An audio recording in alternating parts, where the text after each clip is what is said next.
तो भाई दो स्टेट के विधानसभा चुनाव के रिजल्ट आ चुके हैं। जहां पर जम्मू कश्मीर की बात करें तो वहां पर Congress plus national conference Farooq Abdullah की जो सरकार थी उन्होंने जीत हासिल की। तो यहां पर जो है हरियाणा में बीजेपी की सरकार एक बार फिर से बनती हुई दिखाई दे रही है। और यहां पर जो है जैसे हरियाणा में बीजेपी जीत के करीब पहुंची तो वहीं पर ट्विटर पर जलेबी जो है ट्रेंड करना शुरू कर दिया, क्योंकि कांग्रेस के नेता जो थे वो जलेबी बांटने की बात करे थे चुनाव से पहले। और भाई कॉन्फिडेंस भी ऐसा नजर आ रहा था ना, मतलब हद से बड़ा कॉन्फिडेंस, भाई जीतेंगे ही जीतेंगे। और जब इस तरह का ओवर कॉन्फिडेंस होता है ना तो इसी तरह के रिजल्ट जो है वो रिजल्ट आते हैं। और अब लोगों ने उसी जलेबी को जो है वो ट्विटर पर ट्रेंड करवा दिया और राहुल गांधी को सभी लोग जलेबी भेजे। यहाँ तक हिंदुस्तान से विदेशों से भी राहुल गांधी को जलेबी के नाम पर ट्रोल किया जा रहा है।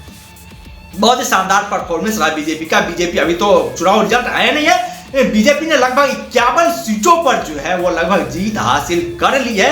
और ये बहुत बड़ी उपलब्धि है, क्योंकि हर एक जो सोशल मीडिया प्लेटफॉर्म पर एग्जिट पोल दिखाया जाए तो वो एग्जिट पोल एक बार फिर से जो है वो गलत साबित हुआ। और पिछले 2-3 बार के चुनाव की हम बात करें, चाहे लोकसभा चुनाव हो या विधानसभा चुनाव हो, तो भाई एग्जिट पोल के नतीजे है बराबर उल्टे पड़ रहे हैं।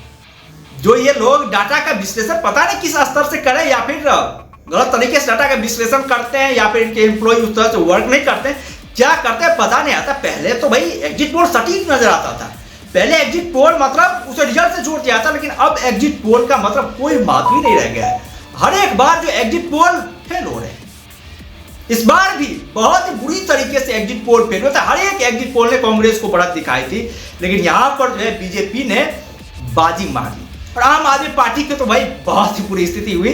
आम आदमी पार्टी भी डिंगियां भाग रही थी भाई हरियाणा में, मतलब वहां पर तो अरविंद केजरीवाल का जन्म स्थान है ना, तो भाई उन्हें लग रहा था कि इस बार जो है जिस तरह से हमने पंजाब में कारनामा किया वहां पर भी जो है हम अपना झंडा गाड़ेंगे।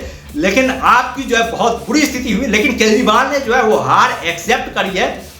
केजरीवाल में ये बात रही, उसने कहा है कि भाई ओवर कॉन्फिडेंस में जो चुनाव नहीं लड़ना चाहिए, चुनाव कॉन्फिडेंस के आधार पर ही लड़ना चाहिए। और ज्यादा जो बयानबाजी होती है ना, बड़ी बयानबाजी, वो बयानबाजी नहीं कर। लेकिन राहुल गांधी मानने को तैयार ही नहीं है। वो भाई अभी जो है वो ईवीएम को दोषी ठहरा रहे हैं। भाई ईवीएम जो है वो उनके हार का सबसे बड़ा जिम्मेवार रही है।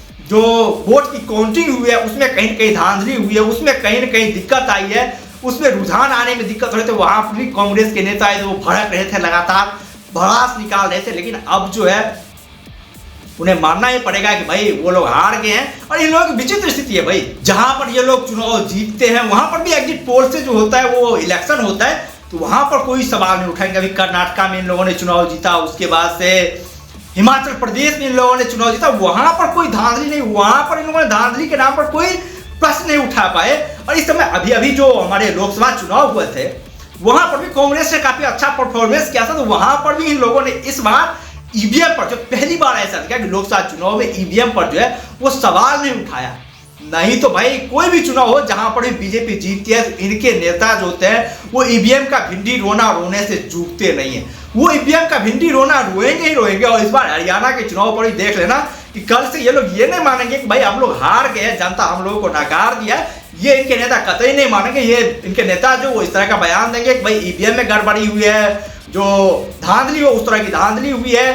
भाई तुम्हारे नेता भी वहां पर रहते हैं जब वोट की गिनती होती है तो, और वहां पर कैसे धांधली हो जाएगी भाई? सीसीटीवी कैमरे लगे हुए होते हैं, हर एक एंगल से निगरानी होती है, तो कैसे धांधली हो जाएगी? मतलब हार एक्सेप्ट करना जो है ना वो इन लोगों को नहीं आता है, नहीं आता है। और यही कांग्रेस और बीजेपी की सबसे बड़ी खासियत है। खैर तुम लोगों का क्या कहना है इन जो 2 स्टेट के रिजल्ट आए हैं उस रिजल्ट के बारे में? तुम लोग अपना राय जो कमेंट बॉक्स में जरूर लिखना। चैनल पर नए हो चैनल को जरूर सब्सक्राइब करना ताकि आने वाले वीडियोज की लेटेस्ट नोटिफिकेशन तुम लोगों तक पहुंचती रहे। बाकी हम लोग फिर मिलते हैं एक नई वीडियो के साथ, एक दमदार कंटेंट के साथ। तब तक के लिए धन्यवाद।